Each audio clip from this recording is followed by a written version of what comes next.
Hey everybody!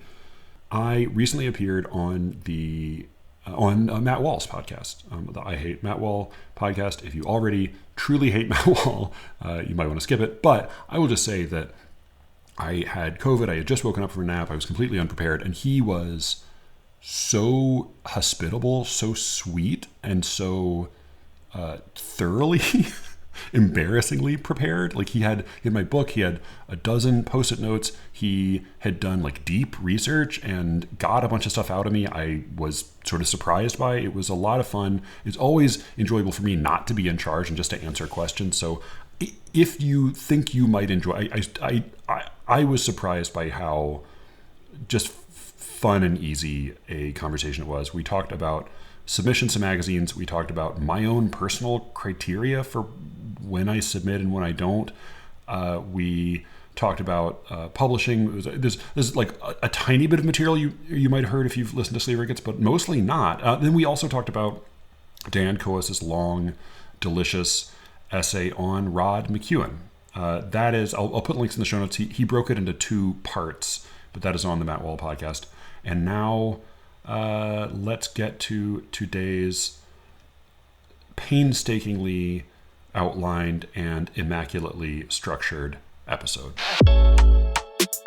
In graduate school, Brian and I ran a reading series together for a little while. And at some point, he went to the school or I guess it was some institutional source, but he managed to get us a little bit of funding. And so we used to walk around promoting the reading, on Monday nights right beforehand. We'd walk around town handing out flyers. And so we were getting ready to do that. And he was explaining to me how this money worked and that we needed to we had to file for reimbursement. And so he was explaining that anytime we bought anything that we were going to use for the reading, whether that be refreshments or paper for flyers or even tape or, staples, anything that we used for the reading series or promotion of the reading series itself, all we had to do was get a receipt and then we could file it with the school and they would reimburse us up to, whatever amount.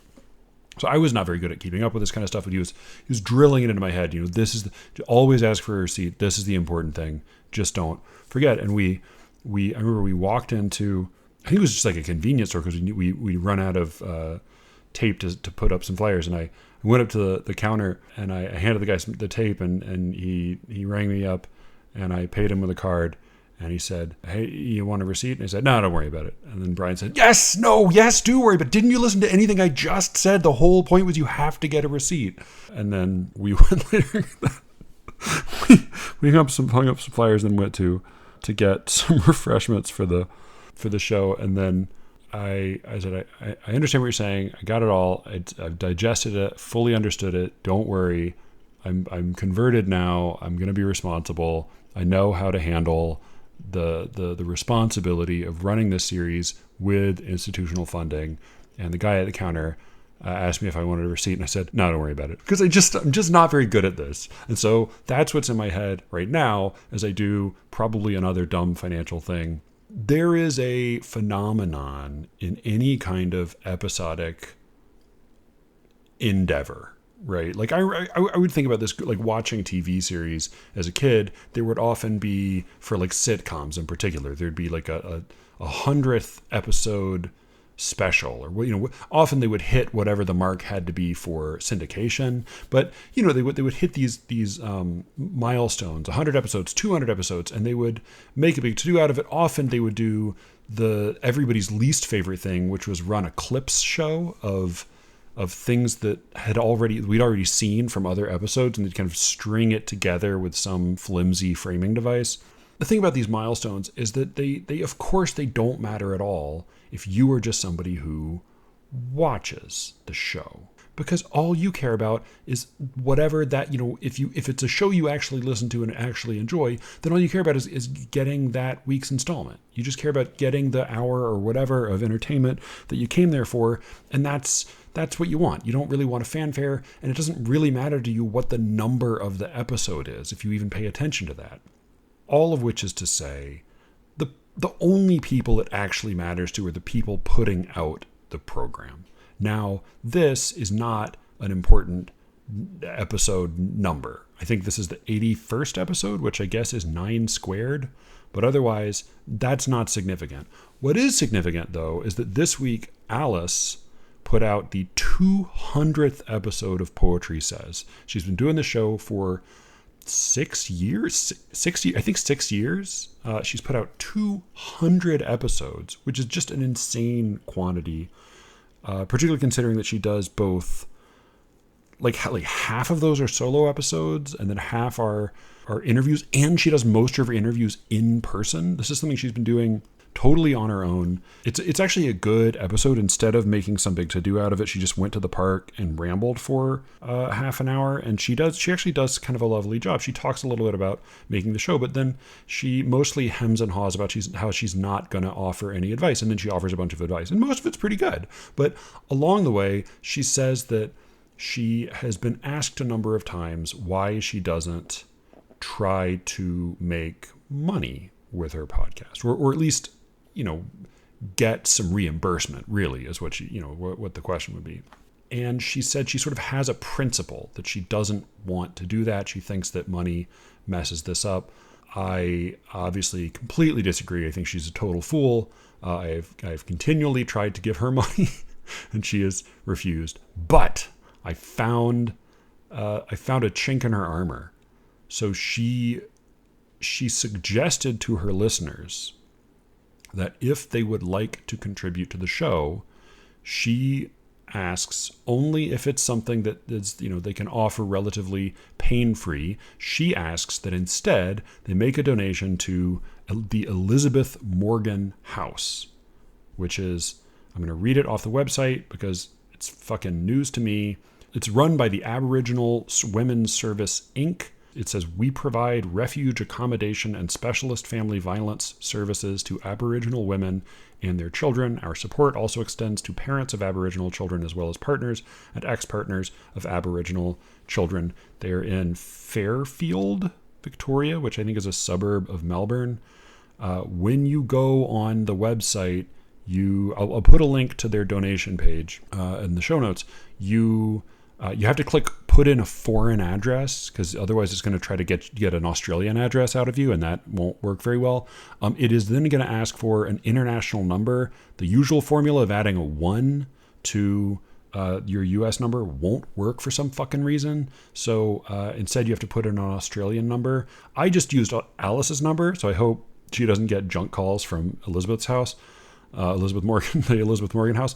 But if you need an Australian number, you feel free to use 1300696 which is the number to the Melbourne branch of the Herald Sun, which is Rupert Murdoch's newspaper in Melbourne. Because I know Rupert Murdoch cares about providing specialist family violence services to Aboriginal women. So please do, if you feel so inclined, if you have ever enjoyed Alice's contributions to this show, or of course her work on Poetry Says, this is her big 200th episode.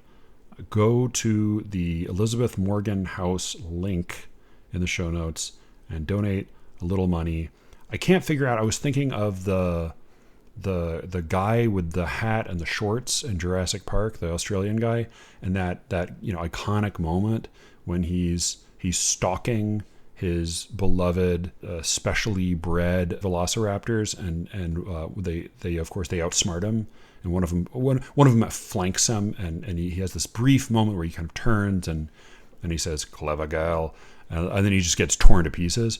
And I was thinking about that because it occurred to me that I can't tell whether Alice outsmarted herself into creating an opportunity for me to give her money indirectly, or if she just straightforwardly outsmarted me and tricked me into giving her money, or giving money to Elizabeth Morgan House, because of course that's where it's going. So in either case, Alice is indeed a clever girl, and don't worry, I am using the Bechdel-approved Steven Spielberg feminist loophole for calling a grown woman a girl, which is perfectly all right as long as you are also comparing her to a velociraptor. So congratulations to Alice, and let's get on with the fucking show. This one doesn't have Alice on it. It would be really appropriate if this one did have Alice on it, but it does. It's totally fucking unrelated. So, Elizabeth Morganhouse.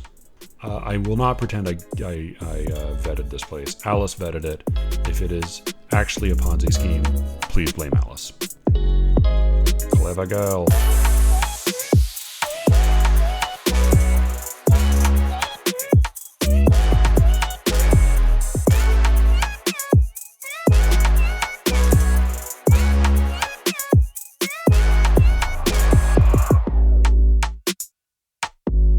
I'm Matthew Buckley Smith, and you're listening to Slee Ricketts. Thank you all for listening. Thank you, especially to anybody who has taken a moment sometime this week and just recommended the show to a friend. That's truly how almost everybody ends up hearing about this. I've got to read this fucking email. I got the best email because somebody did a really, really good job of this. Let me find it on here. Yes. Okay, so I got this note from Aaron Irwin, who I think is a musician in New York City. And he said, I am a somewhat new listener to your podcast, but I've gone back and listened to many of your older episodes and really love the podcast and the work you do. I found it through Alice's podcast, which I also really love. He wrote me later to say he realized how many times he used the word love in this email, and he was slightly mortified, but don't be mortified, Aaron. We believe in love on this podcast. FYI, he goes on, I met Alice through an online poetry class with Josh Megan, which I freaking loved. That is supposed to be good. I think that just finished up. I think that just wrapped up. But it is supposed to be good. So do take another class with Joshua Megan. You may meet someone like Alice or someone like Aaron. Anyways, getting back to Aaron's note, he says, I continue to go back and re-listen to the difficulty episodes as they really resonate for me. In fact, I happened to get to see Carl Phillips give a reading last night in Brooklyn, where I live, and I mentioned the Slee Ricketts podcast to him and the discussion of his interview with Jeffrey Hill. He did not know Slee Ricketts, which I was disappointed in. Yes, Aaron. Yes, that is the correct response. However, he did say it was a great name for a podcast and had a little follow-up anecdote regarding his interview. So this is in the difficulty episode. We talked about and read a little bit from a Paris Review interview that Carl Phillips had done with Jeffrey Hill. And we just talked about sort of he gave I think a charming portrait of Jeffrey Hill as a man at home and not just a famous and intimidating poet. But he has this anecdote. So Carl mentioned that he was quite nervous in giving the interview due to the topic. And the topic was, at least for the part of the episode, the part of the interview we read or could read, it was about the difficulty of Hill's poetry. So Carl mentioned that he was quite nervous in giving the interview due to the topic, but during the second night of discussion, Jeffrey got really drunk and walked into his own closet thinking it was the bathroom. After this incident, the nerves and pressure subsided. It was like the first 30 seconds of the first episode of Succession, but then not the next 15 seconds later where he actually pees on the carpet. It was just the initial moment. I love that image of Jeffrey Hill being so drunk that he just briefly opens the wrong door and turns into his own closet. I thought it was a funny little story that you might like to know, and an excuse for me to write and tell you how much I really enjoy your podcast. Thanks for the hard work. Thank you, Aaron. This is excellent. You've earned my respect, my thanks. This is the new standard, by the way. If you're going to mention the podcast to a friend, please be sure to mention it to someone who has won the Lambda Literary Award, the Samuel French Morse, and the Kingsley Tuft Poetry Award. That is nothing less than that will be acceptable. And Carl Phillips, we gotta get you on.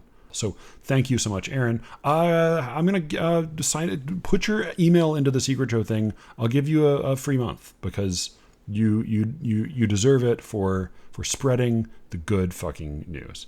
I wanted to quickly see if there were any other crucial emails. I did get some more particularly about some recent Secret Show stuff. I had a couple, I think, kind of juicy Secret Show episodes that were people seem to respond to. They were solo, and that's where a lot of the solo stuff has been going lately. And I will have some more gossipy stuff coming up there soon. If you like Slee Ricketts and you would like to hear more, please do go to sleericketts.substack.com and just enter your email address. That's all you have to do. And I will send you I'll send you an email for a free week subscription to The Secret Show. If you like that, sign up for it. It's really fucking cheap. It's going to get more expensive in the new year, but go ahead and sign up for it now and enjoy. There's like 20 episodes on there and more coming all the time. All right. So when Hamilton first came out, well, when it came out as a filmed stage production, July 4th, 2020, was it? 2021? It may have been like right in that first awful part of the pandemic, but it's at some point in the last couple of years, it came out, this big national event, and we watched it on TV for the first time. I think Joanna had listened to some of the music and had seen little clips, but we watched the whole thing on the TV, and Joanna developed an enormous crush on Daveed Diggs. Understandable, but like sort of because it's so understandable, kind of boring, I have to say. Not that Daveed Diggs is boring. Daveed Diggs is a cool, hot genius, but it's just boring because it's not that hard to have a crush on a cool, hot genius. It doesn't really say much about you. More recently, however, she's had two other TV crushes that I think reveal something, if not about her, then maybe about like the nature of attraction, or the nature of what makes a guy attract. Because the two guys she's had big crushes on most recently are Jeremy Allen White from Shameless, and then most recently The Bear, and then Jay Duplass from The Mindy Project and Transparent, and then most recently Industry, where he plays a big hedge fund guy. But in both cases, they're sort of like, neither of them is an especially beautiful man. They're both sort of odd looking guys, but they have a quality that I could recognize it, and I recognize its attractiveness, but it just took me a little bit to pin down exactly what it was. And I think what it really amounts to is the combination of enormous self-confidence with zero pride. Not zero dignity, but zero pride. Like zero self-seriousness. And zero preciousness about oneself. And that in itself is maybe pleasant, but the combination of that with unshakable and palpable confidence is really appealing. And I bring this all up because I recently talked to Carmine Starnino. It took a long time to get him on. He's a poet, essayist, editor. He works at The Walrus. I believe his most recent book, I could be wrong, but I believe his most recent book is called Lazy Bastardism, and it's essays and reviews on contemporary poetry. He's an excellent critic. He wrote an essay some months ago. I mean, God, it was a number of months ago in the New Criterion that they had some title for, I forget, but then it was run separately again later by The Walrus, which is a Canadian magazine, and they gave it the title Robots Are Writing Poetry and Many People Can't Tell the Difference. So this came out in The Walrus in May, and I found it fascinating. And I've been really just sort of playing kind of email tag with him. He's an insanely busy man, so I've just been trying to get him on the show. Finally got him on. And he is so mellow and charming and Italian that it just made me think of Jeremy Allen White and Jay Duplass. And I felt immense gratitude that he is not on TV. So this conversation, I left in some things I usually take out. Both Carmine and I were in our respective homes solo with our kids during the conversation. His kids were considerably better behaved than mine, Mine, who often interrupt while I'm having these conversations, interrupted even way more than normal. And both because Carmine specifically asked me to leave some of this stuff in, and because our subject is the peculiarity of speech when it is produced by real living human beings versus when it's produced by machines. Because that's our topic, I left in some funny, some cute, some just honestly kind of annoying interludes with my daughters. I for the most part cut that stuff out both for your sake and theirs. You don't hear a whole lot from them, but I think it may. I don't know. I won't do it again. I mean, I'm not interested in doing a show about about my fucking daughters, whom I adore. But I thought in this case it felt oddly appropriate. So just a warning: there will be some funny. There's still I compressed a lot of it and I cut out a lot of it, but there are a few curious interludes. I hope you will enjoy this conversation. Please read the article "Robots Are Writing People and Many People." Robots are writing poetry, many people can't tell the difference. Please go buy Carmine's books. I will include links to all of that and to The Walrus. And if he ever produces a television show, don't let your wife watch it.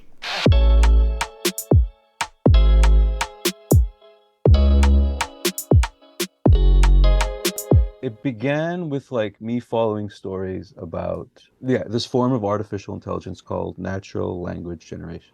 And so these are sophisticated algorithms, language generation models as they're dubbed, that mimic how we write. And so I noticed that every time there was a breakthrough in which the machine was said to draw on vastly more data to write even more believably, a poem was often offered up as a boast, a Yeah. proof of concept, as it were. Yeah. This machine is so good, it can write poetry. And invariably, the poem was shitty. I mean, it was incoherent, it was confused, it was jumbled, and yet people were dazzled that the Yeah. algorithm could generate such garbage. And I thought, this is interesting.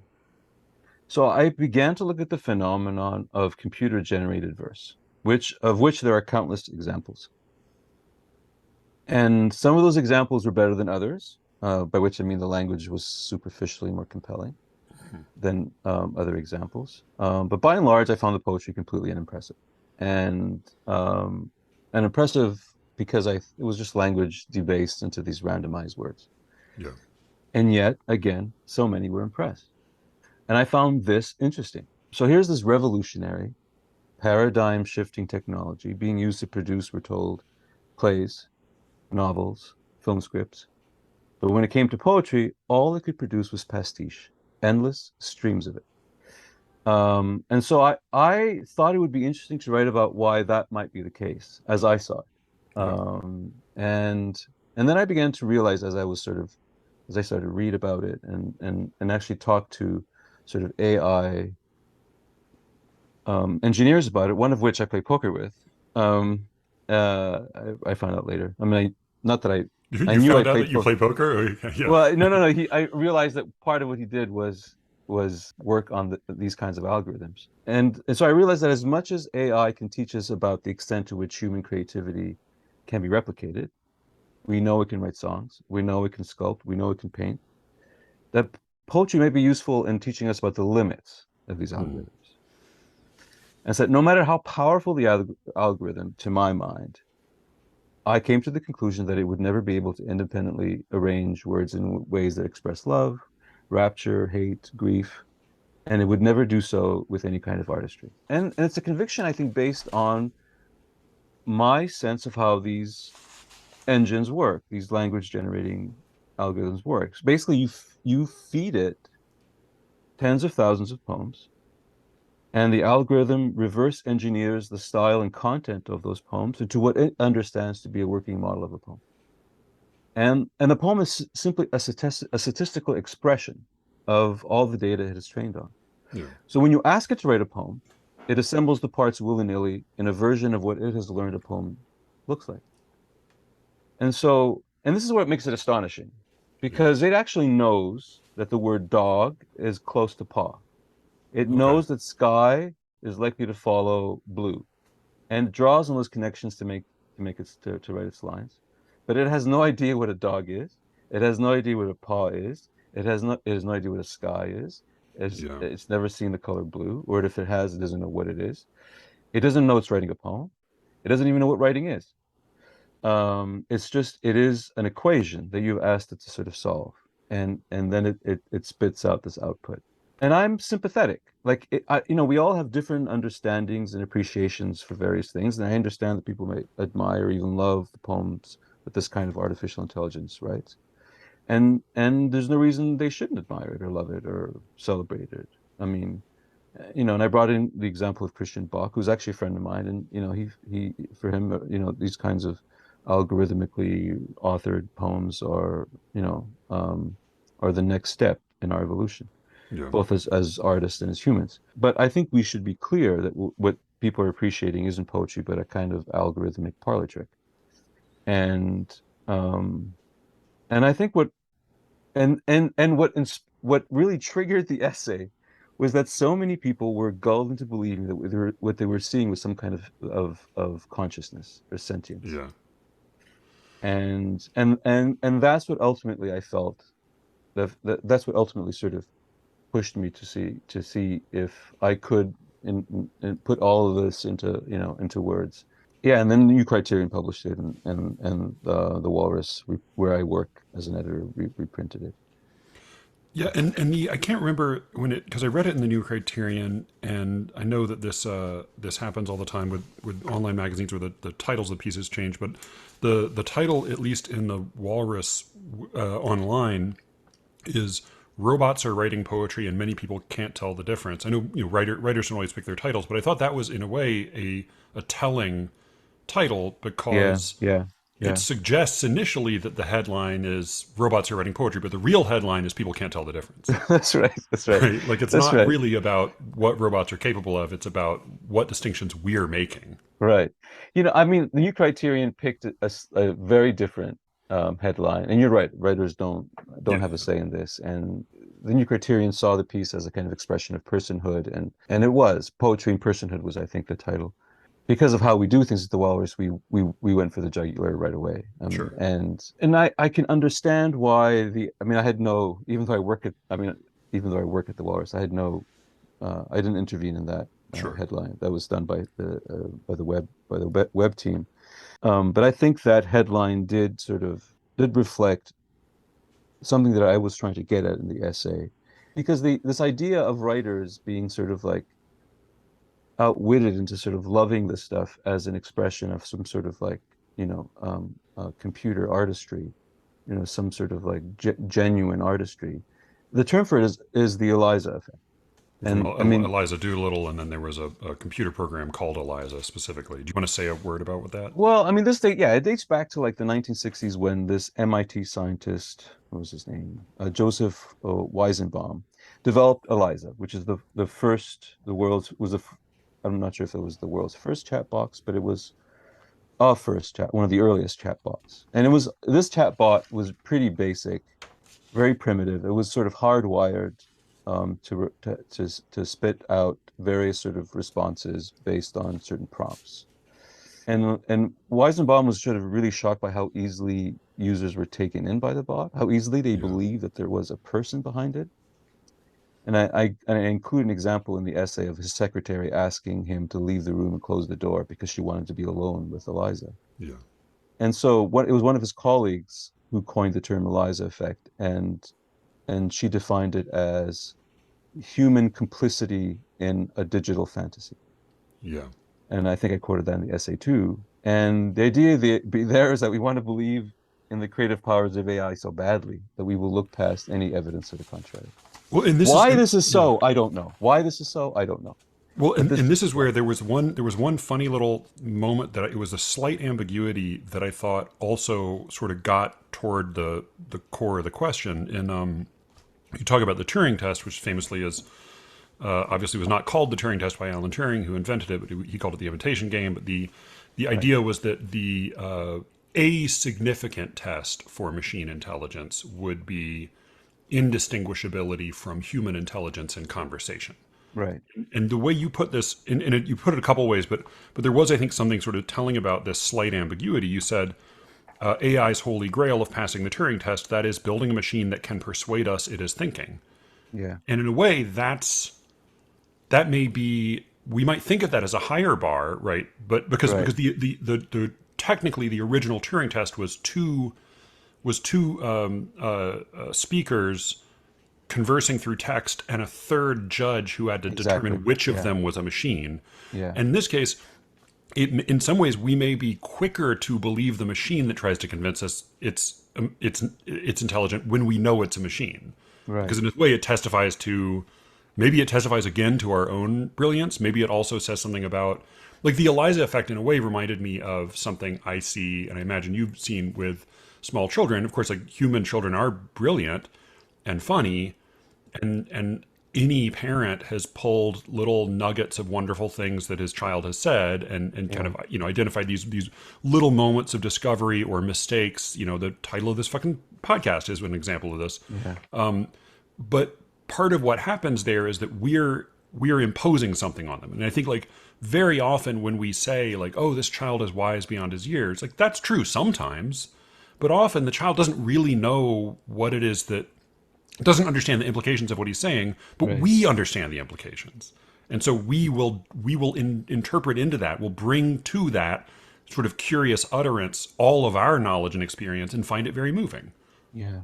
I mean, you got into this a few podcasts ago, or last podcast, where you talked about prodigies, Hmm. and so and I think the conversation with prodigies has to do with how do you assess what they do. Right.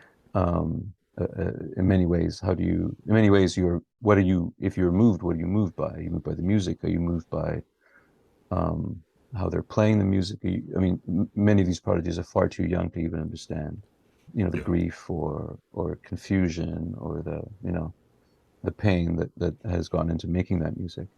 And so there is this need I feel there is this need to read into what we're being given and seeing something in it that isn't there. And when it comes to computer generated verse, this happens all the time, and it keeps happening even when we know better. And so I quoted what I thought was a particularly interesting line from the book "You Are Not a Gadget" by the tech critic Jaron Hmm. Lanier. Linear, I think. Well, at Lanier, least yeah, Americans say linear. yeah, Yeah. Lanier. And he says that the Turing test cuts both ways, because Hmm. for AI to ace the test, a human has to fail it, Yeah. which I thought was really interesting. Let me quickly say you're right. Like, the Turing test is now what it started off as is no longer what it is now. It is now Right. sort of a kind of placeholder for this fear or anxiety what about the threshold being crossed if we can't distinguish something a computer has created as being sort of computer generated or human. But what I arrived at is the idea that if most readers can't distinguish AI generated poetry from human written works, that only means that our expectations for human written work are lower now. Yeah. Oh, yeah. That algorithms have in fact exposed how shallow our thinking on poetry has become, how ready we are to be persuaded and to credit anything we are given as genius. I mean, there are lots of reasons why that may be so, and I think I go into some of it in the story, in the essay, and it's one that poets are entirely responsible for. The Dadaist and the Surrealist, who used automatic writing to sever the art from, like, consciousness or the Yeah. conscious Yeah. mind. The language poets who countered the idea that words have any obligation to mean. I mean, all of this. I mean, all of this, or the florists and I mean, Yeah. The all of conceptual these, poets, Kenny right? Goldsmith. Yeah. Yeah, all of these schools have widened the range of what is poetically acceptable, and they have made computer verse credible as poetry. Yeah. Yeah, and so I mean, I felt that the Turing test is actually a bit. Maybe we need a reverse Turing test or something. Yeah. Like, Yeah. Yeah. Yeah.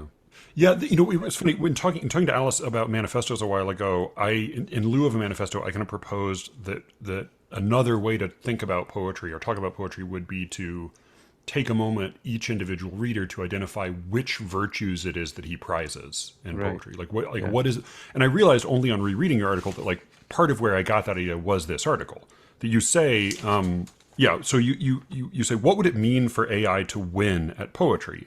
Because you were comparing this to the Kasparov Deep Blue Mm. match that we for a while we thought a computer would never win at chess.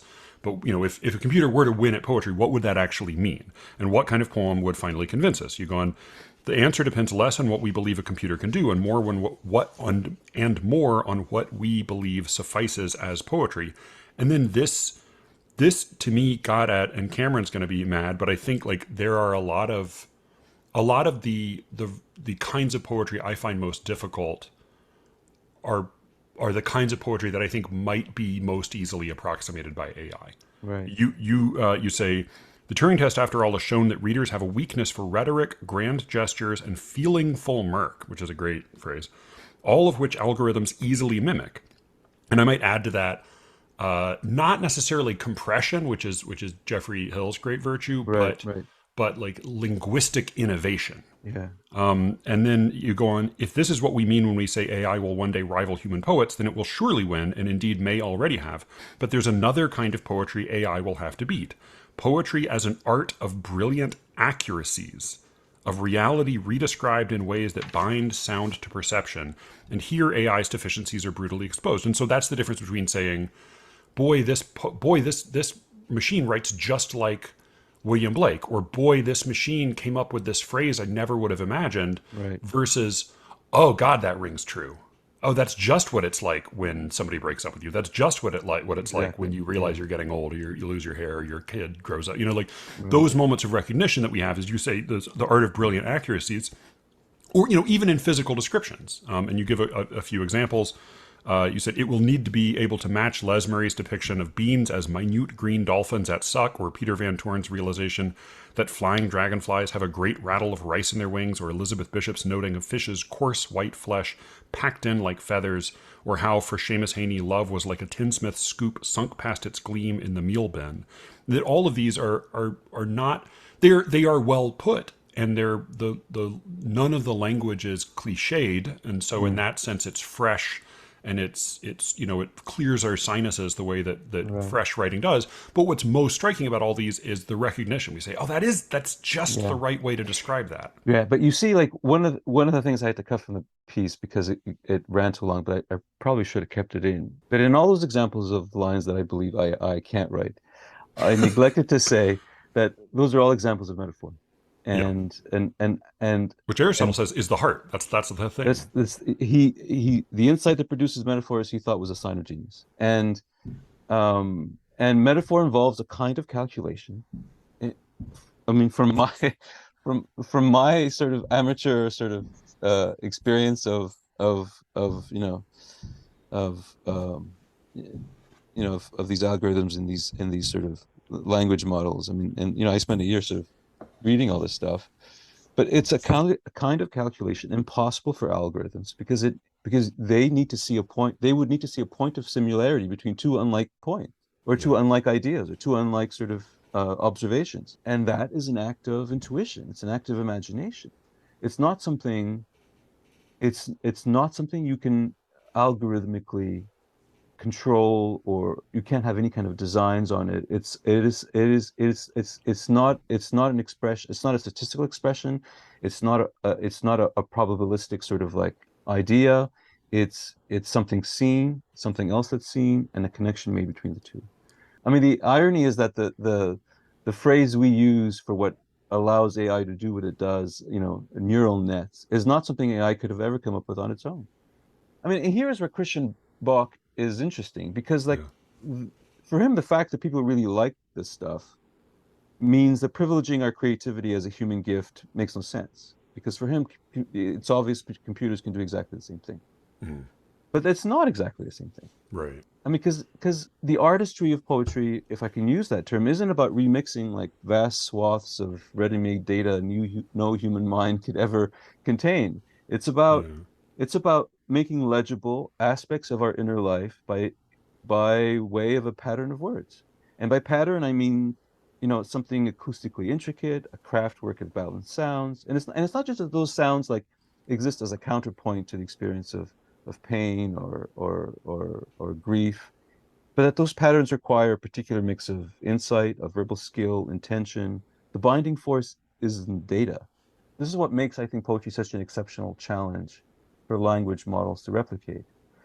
I mean, what makes it wickedly hard to teach AI to write poetry isn't giving it the know-how to choose a bit of diction and setting it into position in a line. What makes it hard is that unless that ability is attached to like a psychic necessity, then the AI will remain, as one computer scientist said, a mouth without a brain. I am a little bit skeptical. So you make this distinction that poetry or AI has produced like paintings that have sold for hundreds of thousands of dollars and has produced writes article. Like a friend of mine sent me an article about an Insta poet, a Russian Insta poet, and as he said, it's hard to know for sure whether this is just in translation but it Mm. seems to be written by a program. Like it seems to be an article culled and pieced together and patched together by an AI program. But I am skeptical that there is something special about poetry in contrast to the other arts. Because even with something like a screenplay, which is arguably also very formulaic. I mean, poetry can be extremely formulaic, but Yeah, with screenplays, like you know, Hollywood has known the formula for a successful screenplay for decades and decades and decades now. Like it's been codified. It's been written. You can go read a bunch of books and find out down to the page what should be happening. But even if every Hollywood movie has this same formula, only some of them really work, and it's not right. just a matter of which ones get funding or which ones have stars in them. It's that you can fulfill all of the rules without striking a nerve, without ringing true, without getting at something that we feel moved by. And that's where Stephen March has wrote a piece around the same time you did about AI in literature, and he's actually written a few different pieces about this. But something he's come back to a couple times is GPT-3, which I can't remember if you mentioned this one or I not. do. Yeah, Yeah. yeah. So GPT-3 is a one is the kind of the latest Hmm. great leap in natural language processing or production natural language generation. His observation is that it can extremely accurately reproduce the style of anybody you feed into it. Just copy paste a chunk of text Right, from any right, great right, book, and he will write exactly like Kafka, exactly like Steinbeck, exactly like Shakespeare. And not only that, but he will never commit an anachronism. Will never draw a word from the wrong, from that was outside of that decade's usage. It will right, do things right, that no scholar can do, no right. expert can do.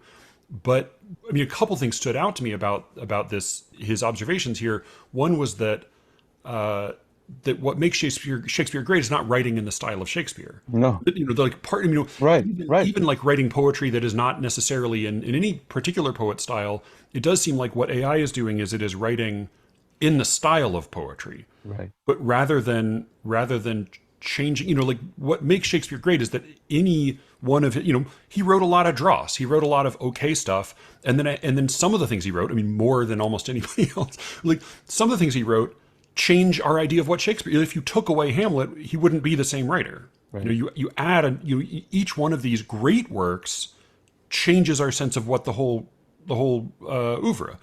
And I think that combined with the other subtle, I mean, there's almost always sort of thrown away in a sleight of hand. You mentioned it with a little more emphasis than I've seen in other articles.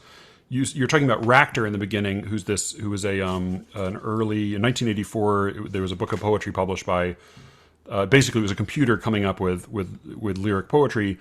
And you said, in fact, it was Rachter's developers who sorted through the copious amounts of text their instrument churned out, compiling the Right. most striking results for publication. And Marsh says this a couple similar things. There are moments where it'll say nonsense. There are moments where it'll do this, but you can find within its output these moments of greatness. And to me, like that's sort of the whole ball game there. Like Right. like Right. any writer, the best writer writes a lot of garbage, writes stuff that doesn't make sense. The difference is not never making a mistake, never doing anything bad. The difference is knowing the difference. I was even a little bit irritated when I learned that Kenny Goldsmith, as he puts it, massages his automatic texts. You know, That's like right. it's a That's right. dumb project anyway to like take a whole fucking newspaper and copy Yeah. paste. But like Yeah. he doesn't even do that. He tweaks them for maximum effect. And I think like, well, wait a minute, that's the whole game. That's it. Yeah.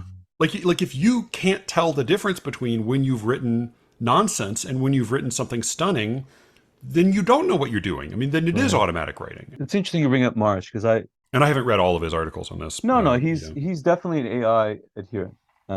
He's a believer, and I feel with I mean he's extremely smart journalist. He's we publish him at the Walrus. I'm a big fan of his stuff, but I do feel when he writes about AI, I feel that he has I feel it's an example of the Eliza effect in on display. And my sense of it when he starts celebrating what these algorithms can do is or not my sense of it, what I remind myself is that, algorithms live recursively. Like how it acts depends on what has already occurred. So it anticipates only what it already knows. So and so he's right. Like he's right when he argues that AI can chart like our vast expressive range. It can track it, it can replicate it, and it can give it back to us in ways that we may not at first recognize as computer generated. But it would always lag behind us because it needs us to get there first. And as long as that's the case, AI will not win when it comes to poetry. It may not win when it comes to novels. I mean, I can't speak when it comes to sort of painting and songs. Like it's not my field. yeah, yeah, And so that my piece didn't really get into that. And but but as long as that recursive effect exists, then there's just no way. There's just no way that I mean, it was interesting for you to bring up chess in the last podcast. Again, I'm not sure if I missed one, but yeah. and With Brian, I talked about that. yeah, Yeah, and so you were talking about these chess engines and how they've overtaken human players, and that is clear. I mean, yeah, that is verifiable. But something similar has not happened with, in my mind, has not happened with writing. These language engines have not overtaken their human counterparts, and part of that reason I feel has everything to do with the the the sense that what we're looking at when we look at GPT-3 is controlled experiments and triviality. Like it's just language being given to us, or remixed, repackaged, maybe trawled from whatever reaches of the internet GPT-3 has read yeah. and tracked, but none of it is an expression of GPT-3 can't judge the relative weight of diction. It doesn't know how synonyms. It doesn't understand that synonyms carry different connotations. It doesn't understand that some words come with different historical baggage. Like, it doesn't understand any of that. But I mean, but Uh, couldn't you? I mean, it wouldn't be that hard though to to weight, say, certain like either slurs or words that have, as you said, like a strong historical connotation, or to like link Latinate words the way you link paw and dog. Like that seems programmable, at least theoretically, right? Or you I could can't. even like in reading text, it could observe that there's certain words you only see in the company of other words, right? I mean that part seems learnable, even if it's never going to understand And it is why we learnable, respond to and I mean, those. I think to the extent that it is learnable, you are seeing AI writing sports stories, and you are seeing AI writing, university papers, um, Yeah. and which and which like and it, only ever evinced yeah, intelligence to some degree. but none of that matters in poetry unless it's tied to something else. Oh, that's I a can't lovely tell if laugh. that's laughter or okay. It sounded happy. I think. But the ability to understand, that's a really nice laugh. The ability, I just want to stop and listen to that. Yeah, I'm totally thrown off No, I mean, by no, I'm actually waiting to joyous. hear to see Yeah, if one of your kids has to come see you or come find you. Yeah, I guess my point is that how AI uses language when it comes to sports stories is different than how AI uses language when it comes to writing poetry. And its sense of what those relative weights of diction, those synonyms that words with historical baggage mean is different because the art is different. and all of that is tied to, I don't know. I mean, Yeah. poetry fuses pictorial, emotional, metaphorical associations. All this accounts for the density of its effects, its ability to capture moods, depict states of mind. Yeah. It's an entirely different game than writing a sports story. And so yeah, you're right. Like I think you can certainly GPT-3 can certainly get to the point where it understands what one word means versus another. But will it understand what that word means with a lived awareness of mortality? I mean, like either Yeah. you believe this matters or you don't, is what Yeah. I'm Yeah. Yeah. saying, right? Like Yeah. either Yeah. either you believe that like poetry is an art built out of the crooked timber of humanity, or you don't. Like, and it's possible that like Bach, you believe that like, computers will figure out like a different than human way of making poems, one not prone to emotion, one where the poems don't have any conflicted values or mixed feelings, Yeah. one written by machines for machines, and maybe that's where we're heading next, or you Yeah. don't. Like either you believe, like Leonard Cohen, the poetry is a verdict, or you don't. Wait, I can't tell if that's happy or sad. Oh, that's sad. Hold on, I'm That's gonna sad. go. Okay, you Yeah. gotta go. Yeah. Sorry about that. It was Yeah, no worries. No, no, no. This stuff happens. might have I thought you biting. handled that Yeah. well. Yeah. One dad to another. That was well handled. Well, yeah, as best one can. I do think that with like it may be because I was thinking like in that conversation with Brian when he asked if there's anything I thought computers could do roughly as well as people now, and my instinctive response was conversation, and I think what I meant was something like chat or small Yeah. talk, Yeah. because I do think, I mean, that's where certainly in like at a neighborhood barbecue or like running into somebody going to check the mail, like that's where I feel Right. myself at my Right. most programmed. Yeah. like, Yeah. like where I'm running my own extremely simple algorithm to come up with what to say, and that's a place where I think that an Eliza probably does about as well as I do when I go to, like, I went to the school concert and I see a few parents there, and whatever I say to them is probably not much better than what Eliza would say. And I think that it may really be that you're right that Christian Bach and Stephen Marsh and the programmers are surely right that there are certain virtues that computers can excel at in language. Right. There's Right. certain things that they can probably just do better than us, and it's no contest. And they will. They'll keep Yeah, doing better than us, right? But to believe that poetry is part of that is to believe that poetry is just another output. That you yeah, fiddle with the compositional rules to achieve that goal. That's why Rachter was like welcome news for like Bach, because it in his yeah, mind it rendered inspiration irrelevant. Now, like either you believe that poetry's effects can be counterfeited by a process that has zero musical faculties, or you don't. Like I don't, and I don't. Like yeah. I mean, this isn't to say that real enough won't be good enough for a lot of readers. Right. But it is to say that writing poetry believably is not writing poetry. Yeah. Well, it also tells you that like poetry has become a bullshit art. I mean, Right. poetry has become a play. Like you pick up And most.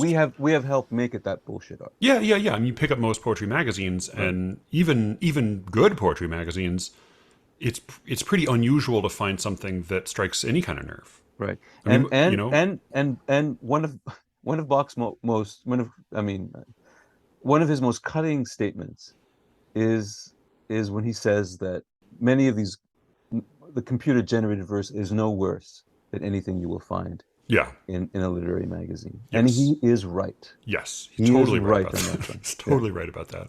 But that's where I think like there's certain virtues that it will that it will be able to master, and I think there are people for whom those are the chief virtues of poetry. And I think even like the note I wrote in the margin toward the end of your article when I was rereading it this morning was the Library of Babel. That another Borges story, but the Library of Babel at this point both metaphorically and literally exists online. Somebody's wrote a program to create it where basically it is every possible configuration of letters on a page, Right. and of course only a human intelligence will be able to identify which of those combinations would be appealing to a human. And so in that sense, I think insofar as experimental or experiment is a branch of poetic writing, that's some, computers will be able to out randomly generate us. Hmm. And the problem is that even with the existing programs, it takes a human to say, "Oh, that was a really good one." Right. Like this page, this didn't work so well, but this was a really great, and that part of writing poetry, which is coming up with weird shit, and then plucking out the better examples of it. That's something, computers don't seem able to pluck the good examples yet. Well, no, because But I mean, like, yeah, that generation of random, weird, exciting, inventive new language, that's something that I think is that we're going to have less and less of a monopoly on. I mean, I don't yeah, think it will. But again, I think like it's a question of like if accuracy is a virtue you prize, I don't see that's what you make a big point that's not where you see robots coming close. And not a virtue I named in my list was poignancy, and yeah, to some yeah, extent that is an effect of a kind of existential accuracy. right, As you said, that how do you confer the knowledge of mortality? Like if it would take a computer not only understanding the concept of death but being aware that it will die right, in order right, for it to touch on what poems touch on when we get that chill from them. right. Yeah. I mean, the problem isn't that AI lacks the brains to write poetry well. Yeah. The problem is also that it lacks the brains to care. Yeah, yeah, Like, yeah, yeah. it's not simply that these machines don't grasp nuance and they don't have any shared cultural experiences. That is a problem. But the problem, as one programmer put it, is that the algorithms don't give a damn. Yeah. They will look for tumors with the same speed as that they will write you like a Shakespearean sonnet, and do both of those with the same sort of obliviousness. But what established poetry as like that coveted standard in the first place, the standard that all these AI engineers and these AI shops are striving for, the thing that the reason that they keep offering up poetry as that boast is the very thing they will never get. I mean, this for me is the thing that kills me, because the force of poetry as something that you hear that makes it authoritative and audible, I guess. Like, the reason Whitsun Weddings is such a powerful poem, the Yeah. reason like Elizabeth Bishop's One Art is such a powerful poem. I mean, the kinds of calculation that went into writing those poems are impossible for algorithms. And part of it has to do with what Dean Young said in his book. I mean, the late Dean Young, actually. Um, in his book, The Art of Recklessness, where he said poetry is alive because it knows it is mortal. Yeah. And AI has a mind-body problem in that it has no body. Yeah. So if you have no body, you have no poetry, because I think poetry requires an embedded consciousness. There's the it's the I think of the Edna St. Vincent Millay poem Elegy, where she says, "Once the ivory box is broken." I can't remember the fucking line, but the point is that of all of the qualities that the beloved possesses, the voice is irreplaceable, and it's in that case it's because it's married to this physical form. Right. It's not just words you can remember. It's not just an idea. It's not just an association. It has to do with being embodied. I think calculation is maybe the wrong word for that, right? Right. Right. Because that is what I mean. All right, so in chess, the virtue that people thought computers would never replicate was intuition, Right. and maybe they haven't, but they can overcome it with brute force calculations. But Exactly. the Yeah. difference is, again, I guess, that because chess is competitive and is zero sum, it is possible to make it's possible for the computer to tell the difference between a good choice and a bad choice finally. Right. Whereas with a poem, it's not. What's going on, baby? You want to come quickly say hi? But I want you. Oh, so cute. This is Ellie. Hi. This is Carmine. I hope you keep this in the podcast. Hi. Hi. Were you watching something? No. No. Were you playing? No. Were you playing with your sister? No. Were you listening to your father? No. What do we need? What do you need? You need to get tucked in? No, I want you to help us brush teeth. Brush teeth? Okay, I'm going to quickly Of brush course. teeth. Yeah, yeah, yeah. Yeah. Go for it. All right. I'll be right back. Whew, sorry. No worries. I do hope you keep some of this. I'm serious. I think it'd be great for Yeah. people to know what you go through a little bit. Yeah. Uh, I was gonna say all my co-hosts have gotten used to this, and Brian's sons have occasionally have interjections as well. I wanted to ask, like, what do you think? I know, like, the deadly part of any like think piece is in an attempt to shift from description to prescription. But like, yeah. you are an editor and a poet, and you've been involved in the poetry world in Canada for a long time, and from a number of different roles. Is there a? Didn't I just tuck you in? What? Is it too late to have a story or do? Read her my essay. Really put her to sleep. I think when Josie finishes brushing her teeth, she can read you a story. Okay. All right, baby girl. All right, I love you.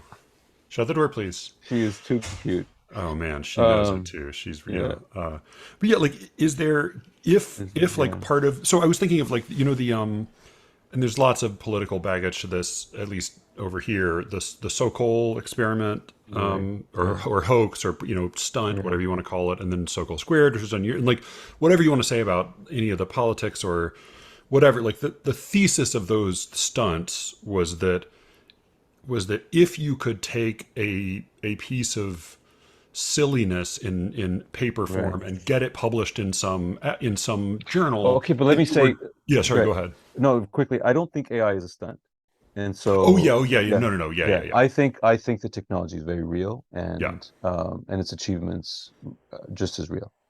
No, Um, yeah, yeah, that's certainly true. yeah, In this specific case, I guess, like, whether or not anyone wants to take, like, quickly, Alan Sokol basically used an AI engine decades ago to right. generate a piece of, I mean, not even coherent pseudo academic writing, and then got it published in a respectable academic journal. And then there were a number of academics more recently who did a much bigger version of this, and there are plenty of people who've made lots of objections, and I don't want to take all that on. But the theory, at least, of those hoaxes was that if it were possible to get a piece of self-consciously silly writing published in a serious journal, then you're demonstrating something about the fraudulence of that journal. And insofar as that theory, at least, has some validity to it, if that's a meaningful theory or strategy, I would say that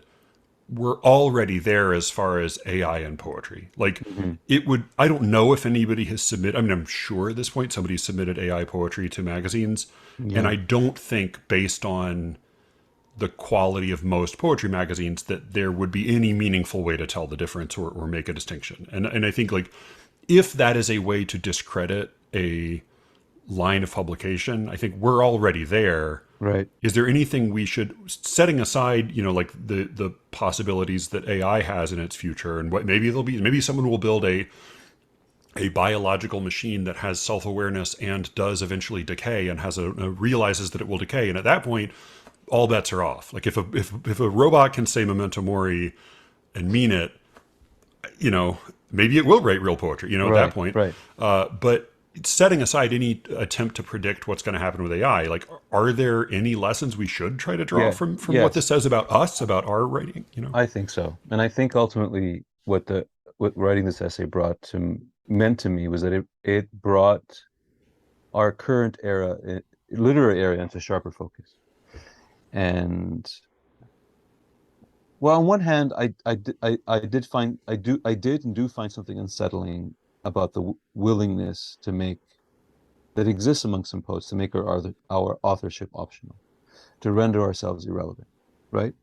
And I was a bit surprised, and I guess I'm naive on this front, to find a very rich scholarly tradition devoted to what one academic called the inhuman artifice of computer generated writing. Did anything goes attitude that has made all this possible. So here's where I sound like a crank, Sure, sure, sure. and it's nearly a century of experimentation has opened the door for machine poetry, and that has and so that writing this has helped me understand that the question isn't whether, and I think I asked this in the essay, but the question isn't whether machines can write poetry. It's how much longer we will care, Yeah. whether we can.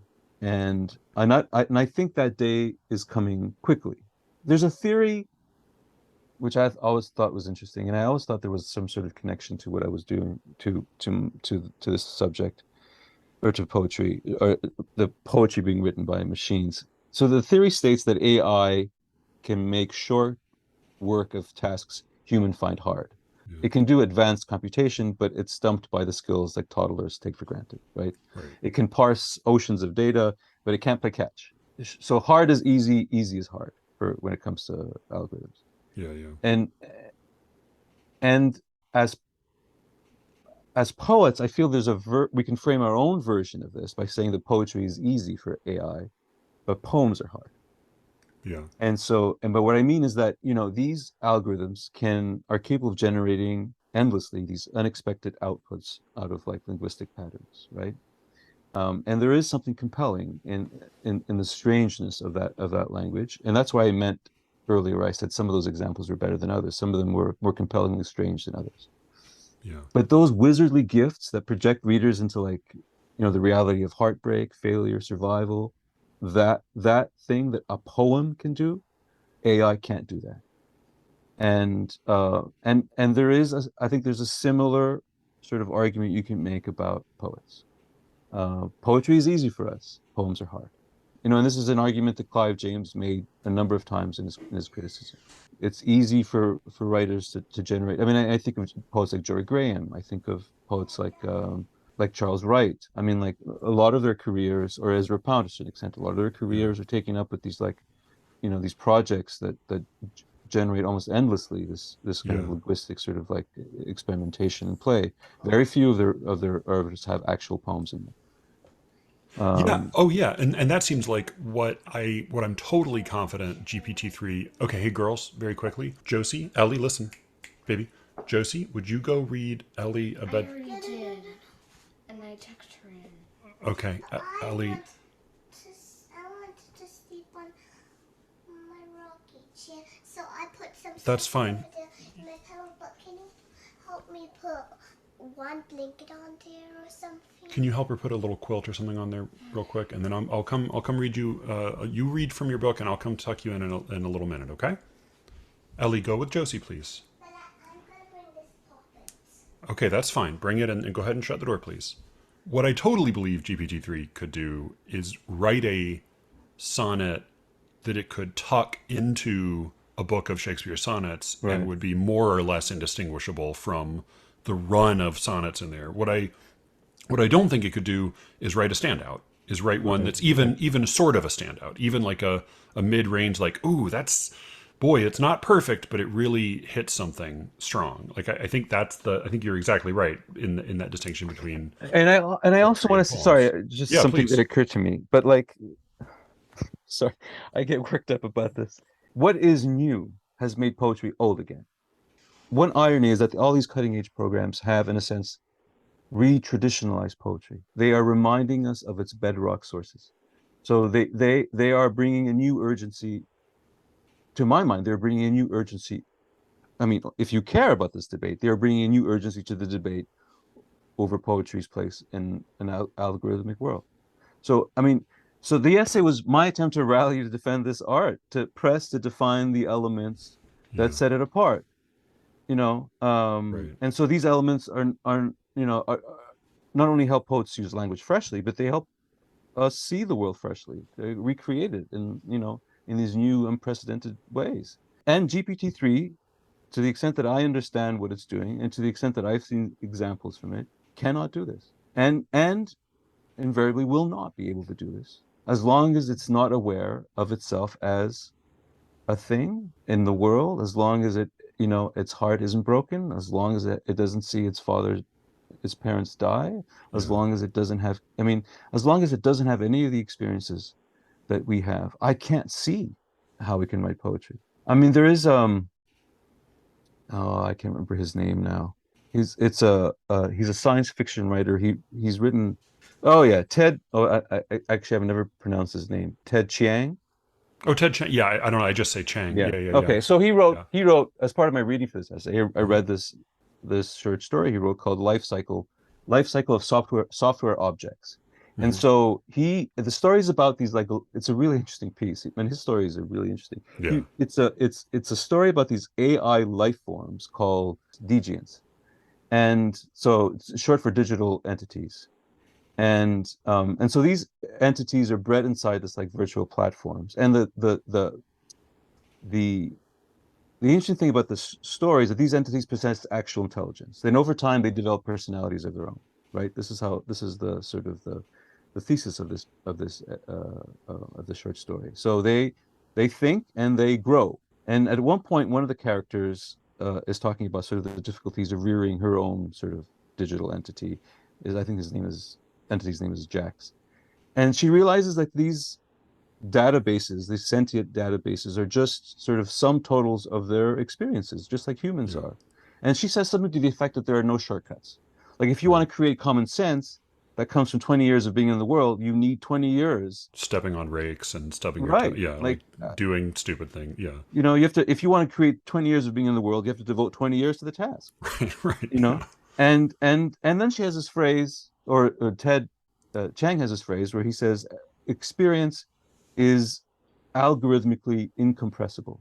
And so yeah, this idea that GPT-3 can like shortcut its way to understanding the world just because it can calculate millions and billions, or that it can compute millions and billions of calculations a second, yeah, is for me grotesque. It's tech worship. And it completely misunderstands how poetry works, how poets work, how humans work. I think this is ultimately what drove me to write this essay. I guess when I see an essay by Stephen Marsh, and and I find his stuff like just really compelling, and right now I feel he is writing some of the most interesting journalism about these breakthroughs. I mean, he's maybe the only person actually tracking this and yeah, in real time and writing about it and thinking about it. But at the heart of it is his belief that you can create great art through brute force computation.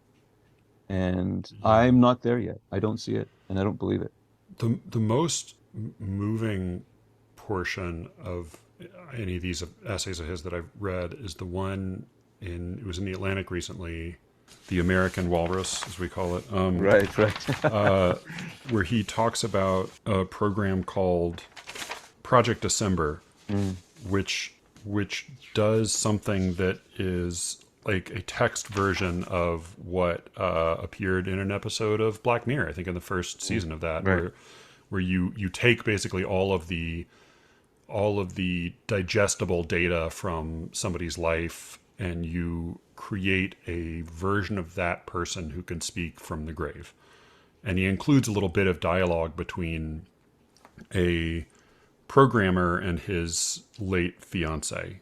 And I found it heartbreaking, but it's not because the language is exceptional in any particular way. It seems like it's about an average level Right. generator of like believable human small talk where she like the first thing she says is "huh," which is like very human and credible, but also not that hard to teach a computer to do. But what's moving about it is that he's there and he knew Jessica, and like Right. he imbues that conversation with his own with all of his own lived experience. That's they say that it may not be intelligent, but it feels like the first machine that has a soul. And maybe that's true, but to the extent to which it's true, it's the programmer's soul. It's his, Right. like he brought it to it, you know. It's just a hyper realistic Eliza. Yeah, It's just a better with version. personal history, right? Right. With Right. his you know Right. which uh But the extent yeah, that the extent that Stephen like Marsh won't come clean on that is where is the extent where I can't travel with him on the way on this. There's the part of his pieces where he sort of understands the sort of the consequences and extent of what's happening. He describes the technology. He's clearly sort of jazzed by it. yeah, He clearly understands sort of where things are headed, and yet and I'm there with him. But then there's always a point in the piece where he sees he's taken up by the revolutionary glamour of what he's yeah, describing, And I can't travel that way with him. I mean, I can't travel all that way with him. This is like a totally not rational, not especially externally valid response, but I find myself inevitably in these essays feeling like a writerly human chauvinism. I don't know if you Yeah, experience this. Like yeah. that part of me is like, come on, Stephen, like you're one of us. Like, how can you not, like, on some level, do you not feel like an urge to reject this, an urge to say, like, say it ain't so? I mean, I don't know. I mean, again, like, that's not a very good argument, but I can't help but feel that in any one of these essays I read. But and I think he would probably say that we're just holding on to old ideas, Yeah, as Bach has said again and again, and that this is the future. I just don't. I just ultimately I don't think AI's difficulty in writing poetry can be fixed with faster systems yeah, to which you can feed more stratospheric amounts of data. Like I don't think this is. I mean, the idea that you can do this, the idea that to the extent that you believe that, the extent that you profoundly misunderstand yeah. what poetry is. There's a And yeah, I was going to say that the other parallel that comes to mind, and I know the conservative Catholics who inexplicably listen to this podcast will be shouting at me as I say this, but there was like an unorthodox reading of the Jesus story that I right, always kind of liked growing up, which is that part of what God was doing was trying to understand human beings by experiencing life in a limited form, right? By right, by like right, taking away all of those, that limitlessness that made him so superior in a way that allowed him to understand that in a way there's a certain kind of knowledge that can only be contained within ignorance, within right, limitation. right, And that right. may be, maybe that's, you know, maybe that's ultimately our you say that poetry may be our last best stand against AI, and that And may that's rest on our entirely, limitations, you but know? that's entirely motivated. I get it. That's entirely motivated by species ego, right? Like Yeah, I'm of jealously course. guarding a part of myself that I believe is beyond computation. Yeah, Now, Christian Bach would who's who would say that would call me out for that, and I think yeah, Stephen Marsh would call me out for that too. But the one thing I want to say, I think maybe the last thing I want to say on this is, and my piece doesn't get into this, but I began thinking about it after I submitted it, is that it's worth asking the question of who benefits. yeah, yeah, yeah, yeah, I mean, and the thing that leads me here is just the amount of money that's shaping the AI field. So, I mean, the poetry generation is like a business proposition. yeah, And so, these language engines are being used to improve search results, translation, yeah. document summarization, Grammarly, which creeps me out. I don't right? know if you know those programs There's that help you. Yeah, Yeah, and so they're designed ultimately to sort of serve the dominant interests, right? yeah, And so it's worth discussing, like, what is the endpoint for all this language generation? Like, what is the is it about producing a beautiful sonnet, or I mean, or is it about improving customer service inquiries? Like, yeah, and I tend to think that it's the latter. Like, I tend to think that what we're admiring here are algorithms that are going to be redeployed in very commercially relevant ways, yeah, yeah, yeah. to produce copy and search results tailored to specific consumers.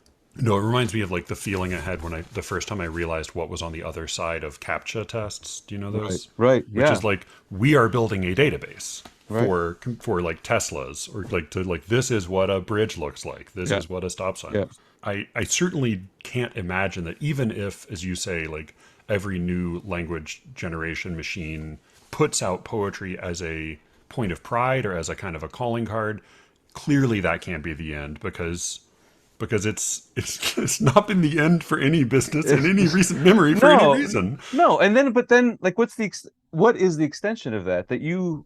I'm perfectly ready to believe that at some point GPT-3, like, 200 will become Yeah. like the major poet of like the 22nd century, Sure. right? Yeah. Like, this entity able to mass produce an endless supply of like images, ideas, metaphors, maybe. Yeah. Yeah. Scarcity, it won't understand it, right? Right.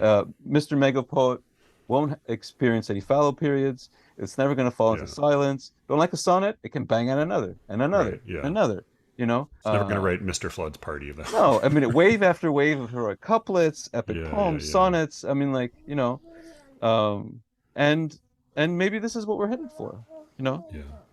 But people still watch Magnus Carlsen, They do, they He's do. he's so much worse than Yeah. Alpha Zero, but he's Right. so much more interesting. Yeah. I don't see AI replacement of the virtues that matter to me most in poems. Like I don't see, I don't think. And I think Bach's vision, and he's written about this, is that poets are going to be celebrated one day for the computer programs that write their poems rather than the poems themselves. And so they'll be known as writers of code, he puts it, not writers of words. And so I have this vision of like poets as like the small sect that do it the old way, right? But isn't that already it? Like, aren't we all? I mean, that's the thing. Yes, this is exactly, that's my point. That we are already there in a way, and this is what my essay, in its humble way, like brought me to realize that future is already here. It feels it feels like if that character in The Sopranos, the guy who played the T-1000, he owned a sports shop and he got in hock to Tony, and so the mob kind of took his business and blew it out. Right. And I feel like that's happening. It's like, oh, it's a nice poetry business you have. It's like, don't you realize like we have no credit, we have no income, we have like there's nothing to blow out here. There's nothing to take advantage of.